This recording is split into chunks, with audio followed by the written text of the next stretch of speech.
happy Friday, everyone. Hope you made it through the week and hope you're having a great start to the weekend.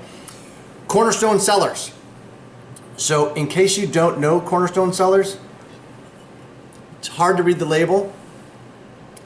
They are a fantastic producer. My guess is they're probably going on over 2 decades, maybe even approaching 3 decades of just fantastic production. The wine that we're tasting out of their very, very deep and impressive portfolio is the 2014 Benchlands Cabernet Sauvignon. So for those of you that have been to Napa, for those of you that haven't been to Napa, let's talk about the Benchlands, because you have really basically 3 areas of vineyards in Napa Valley. You've got the valley floor, you've got the Benchlands, then you've got mountain fruit. So the Benchlands are that area off the mountain that has been eroded for millions of years, and the sediment has just kind of formed a little bit higher than valley floor as I move down, then up a little bit, but not quite the mountaintop. Produces some exceptional Cabernet. And one of the things that I really, really like on this wine is where it's sourced from. So they source it from great sub-AVAs. They get a percentage from St. Helena, they get a percentage from Oakville, they get a percentage of Oak Knoll, and there's even 10% of the fruit from Yountville. So now let's talk about Yountville, because this is where Cornerstone Cellars tasting room is located. So their tasting room in Yountville, which I refer to as the gastro epicenter of the world, is literally one of the greatest places to walk and eat in the country. So if you are at Bistro Gentil, walk out, look kitty corner, and they are behind a tasting room that is a little bit ornate and a little bit gauche, I think is the term that I've heard used to describe it. And it is way behind, or just behind that, whatever you want to call it, into a tasting room where you can walk in, be yourself, no pretense, walk in as a stranger, leave as a friend, and taste through a wide portfolio of wines, from rosés to pinots to cab to blends. They do it well, and they are so hospitable. This is what tasting rooms should model themselves after. So let's talk about the blend of the Benchlands, okay? I said cab dominant. 92% Cabernet Sauvignon, 5% Merlot, and 3% Cab Franc. So that's a great blend. It also is pretty good size production at 1,500 cases. Alcohol is 14.9%.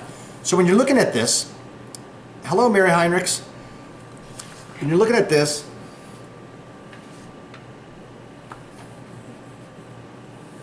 Damon Gray, how are you, sir?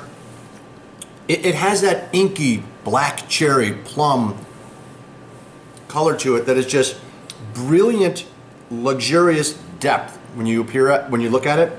Excuse me, I'm drooling. I'm so excited about this. And it has just that. Just brilliance and sheer luxury in a glass. Great color density, dark black cherry. You can see kind of on the stem here, it's just this beautiful, just ruby, deep garnet color. Just an awesome color. I like the color of this wine.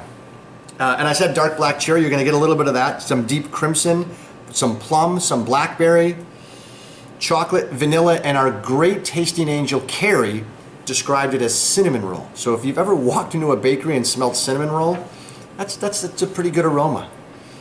Robert Phillips, how are you, sir?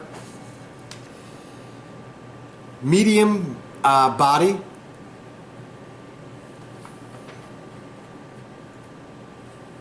The tannins are there, but they aren't pushy. They're present, a little bit sweet. The finish is wickedly silky, and it is long. Nice. See, there's a little bit of a tannin bite in there, but they're not crazy powerful. I would give this some time in a decanter, perhaps. Let it air out a little bit. Another thing that is unique about this is the winemaking team. Kari Auringer and another gentleman named Charles Thomas. Google them. Google Kari Auringer, K-A-R-I, and Charles Thomas from a winemaking team. It's quite a pairing, if you will. And it's really the people at Cornerstone from top to bottom that make the difference. From the founders, who are doctors, to wanting to craft the best wines possible, to their location right there in Yountville. Just an awesome tasting room. Their fruit sources that they have up and down the valley for the past 20 some odd years.